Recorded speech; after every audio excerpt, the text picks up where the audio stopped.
Hi, I'm Karen Espin, award-winning business coach and author of The Profitable Business, How to Create a Thriving Business That Works for You in 7 Shortish Steps. So this is one of a series of 4 videos that I've put together on looking at how to increase the profits in your business without having to increase your sales.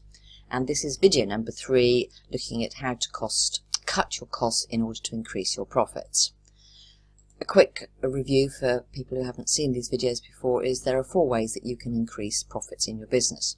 The first is to increase sales, which I haven't covered in this video series because there are plenty of other people out there who are far better at the subject than I am. The second is how to increase your prices, or look at increasing your prices, which I covered in the first video. The second video looked at how to package your services and products to generate more revenue and increase your profits. This video looks at cutting your costs to increase your profits. And the final video is looking at efficiency, so that's things like automation and outsourcing as ways of increasing your profit. So this one is all about reducing your costs. If you've already got your expenses under tight control, please ignore this video and go and look at some of the others, or have a cup of tea whilst watching it. Not a lot of people know this, but actually by reducing your expenses and costs, it goes straight to your bottom line. Yes, it's true. If you can shave £1,000 off your expenses, that is £1,000 profit you've just made. How does that work, you might ask? Good question. So here's an example of a client I worked with, and proving to him that his suggested strategy to turn his business around was to increase his sales to make a profit. He'd been losing money for about the last 4 years, and came to me to help him with his marketing, but realised that there were bigger issues than marketing that we needed to look at. So he wanted to increase his sales, so I created a spreadsheet to show him that there were other ways that he could make his business profitable again, and this was looking at his expenses. So the calculation was if he could save 10% on the cost of goods sold, so that's looking at his supplier costs, see whether he could go and renegotiate some prices, whether he could change suppliers, and make a saving on that. And also if he could reduce his admin expenses back to 7%, which they had been for a long period, and then over the last few years they've just gone up, so I think they were about 13% by the time I looked at his figures.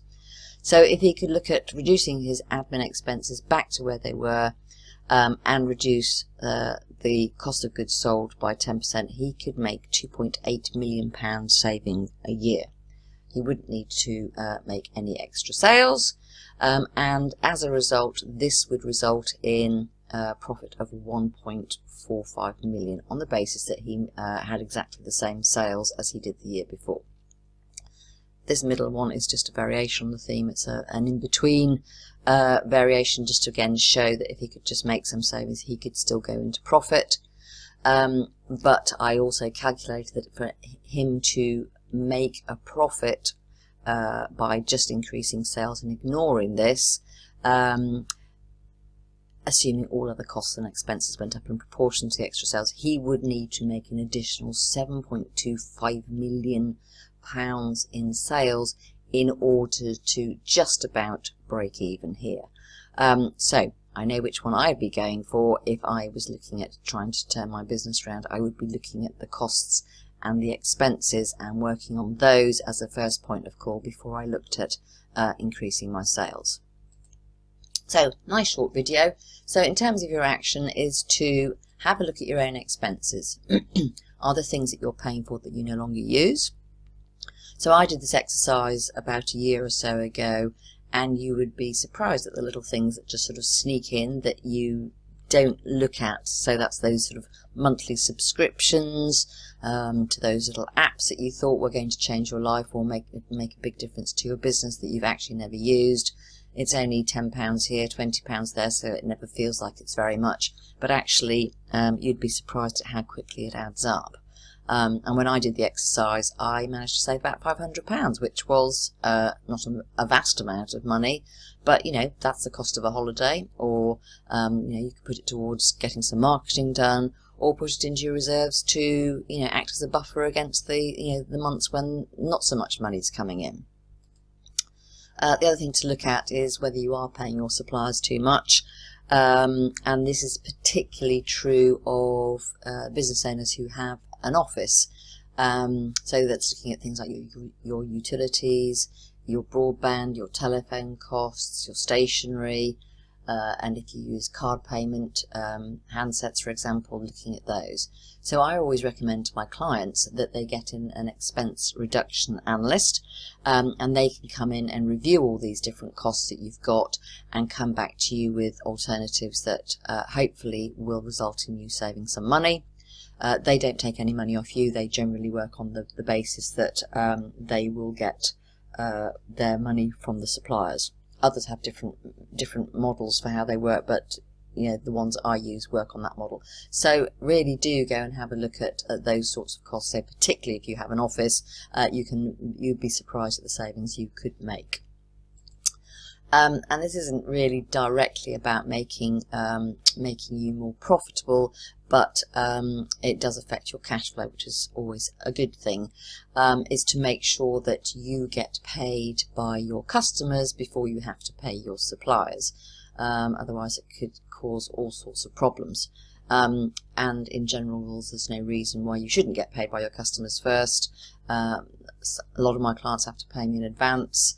Others have to pay me within 14 days, others have to pay me within 7 days, and generally supplier payment terms are at least 14 days and up to 30 days later. So I generally get my money in before I have to pay any of my suppliers, and that's what you should be aiming towards.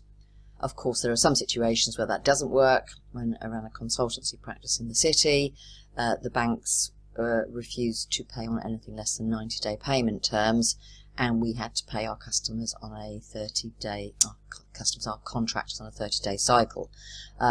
So in that case, we ended up having to factor our invoices so that we could get the money in to pay our contractors, and then wait for the remainder of the money at the end of the 3-month period. But that's unusual. So in general terms, do have a look at your cash flow and try and get it that you do get paid by your customers before you have to pay your suppliers. So that's the thing on costs and keeping them under control. If you want some more information, you can watch the full video in one go. I've recorded 35 minutes, so you can see all 4 areas in one go, and that's at that link. If you prefer to read stuff, which I do, I've done an accompanying ebook which has much more detail, which you can download here. And also go and check out my website, thechameleonguide.com, and look under useful stuff and downloads. I've got lots of little forecasting tools and other tools which you might find useful to help you run your business. So the final video, number 4, looks at how to increase efficiency in your business through outsourcing and automation. See you there.